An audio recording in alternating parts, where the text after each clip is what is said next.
What's going on, everybody? It is your boy Dylan Matthews back with another hometown take.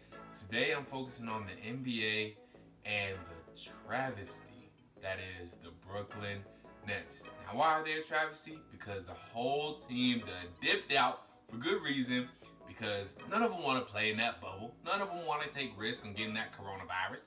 And I mean, I get it. I understand. And plus, there's bigger things at stake. The whole Black Lives Matter movement, that's a thing too. So it could, not only be the coronavirus, but also they want to focus on the movement as well. So the Brooklyn Nets currently have 4 players that have opted out of going to the bubble and the NBA restart. Those players are Deandre Jordan, starter; Spencer Dinwiddie, starter; Wilson Chandler, starter, or 6-man; Taurean Prince, starter. They lost 3 out of 5. I don't remember if Wilson Chandler was starting or not. I think he was 6-man, but either way it goes, 3 out of the 5 starters they had. That's tough. And obviously their 2 best players, Kevin Durant, Kyrie Irving, are not going to play because of injury.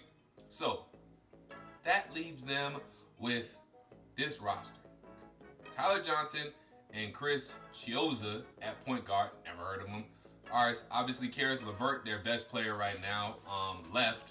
Garrett Temple, Joe Harris, Timothy Lawu Karabat, TLC, Radonis Karushis. I don't even know half these players, to be honest with you. Dazana Musa, Justin Anderson, and obviously Jarrett Allen, good big man. Jarrett Allen is the only true center on their depth chart right now.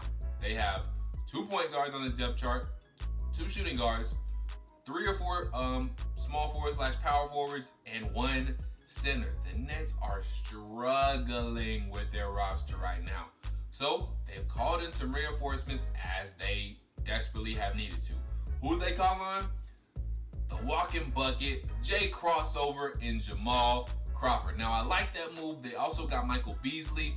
He's kind of a washed up forward, but I'll get into that in another video, so stay tuned for that. But Jay Crossover, Jamal Crawford, the walking bucket, they finally got my man's back in the league. I love this move for the Brooklyn Nets. 1, because you needed bodies. You just need people out there on the court. You need subs. You needed something. Nets. You was out there struggling. You was about to go to the bubble with 8 players. But they got a good guy in Jamal Crawford who still has it. I mean, he didn't really get that much of an opportunity in Phoenix. Played 64 games, averaged about 7.9, almost 8 points per game. Wasn't getting that many minutes as well. So he had his run in Phoenix. Wasn't that great. But even before Phoenix, when he was in Minnesota, he was still averaging 10 points per game. He still can get buckets. That last thing to leave you as an NBA player when you get up there. Now Jamal Crawford is up there. He's in 19th, 20th season. That shot is the last thing that leaves you. And we all know Jamal Crawford can shoot it at volume. And those handles are another thing that don't really leave as you age. So Jamal can still get a bucket, take somebody off the dribble, and score. And that's what the Brooklyn Nets need. They need scoring. With Kyrie Irving gone, Spencer Dinwiddie gone, Taurean Prince gone, Deandre Jordan gone, even though he's a bigger man, those are all people who contributed and got buckets for you. So you need somebody who can get buckets. And Jamal Crawford can get buckets. If you haven't seen Jamal Crawford highlight tape, go look at it. The man's nasty. So, good move for the Brooklyn Nets. They did what they had to do. Signed a veteran guy who can, the team can kind of rally around, look to in this tough time they're going to go through, because boy, it ain't going to be easy. The Nets might not win a game in the bubble. Now, as we all know, you get 8 games, and then if you're in the playoffs, you're in the playoffs. If you're not, you're going home. So, here is the Brooklyn Nets schedule. They are currently 7th right now in the weak Eastern Conference. So they play Orlando, who is 8th behind them, trying to catch up to them, who just might. Washington, who is behind Brooklyn and Orlando in that 9th seed. They play Milwaukee. That's a L. Boston, L. I'm sorry, I'm just, no shade, just truth. Sacramento, probably an L. Clippers, L. Orlando again, probably an L. And Portland, again, probably an L.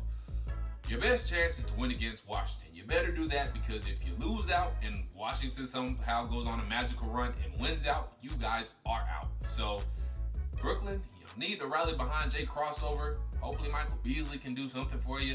And obviously the likes of Justin Anderson, Joe Harris, Karis LeVert, you're going to have to carry the team. You and Jay Crossover are going to be the team. Karis LeVert is a young star. He's battled through injuries, and he had a great season thus far until the stoppage, obviously.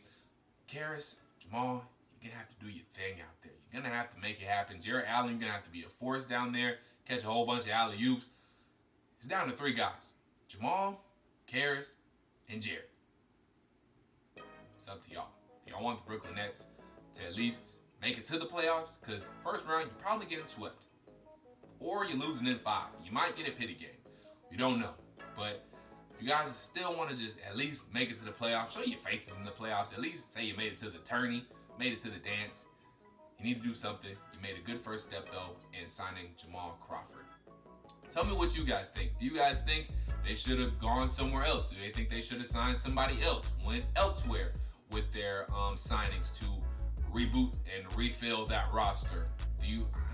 Again, I'm gonna touch on Michael Beasley a little bit later. They probably could have found somebody else, but we'll talk about that in another video. But I like the Jamal Crawford move. Do you like the move? Let me know in the comments down below. Follow your boy at _Dylan Matthews on Instagram and Twitter. You can follow me, interact with me there as well. Like, comment, subscribe to this video, and until next time, guys.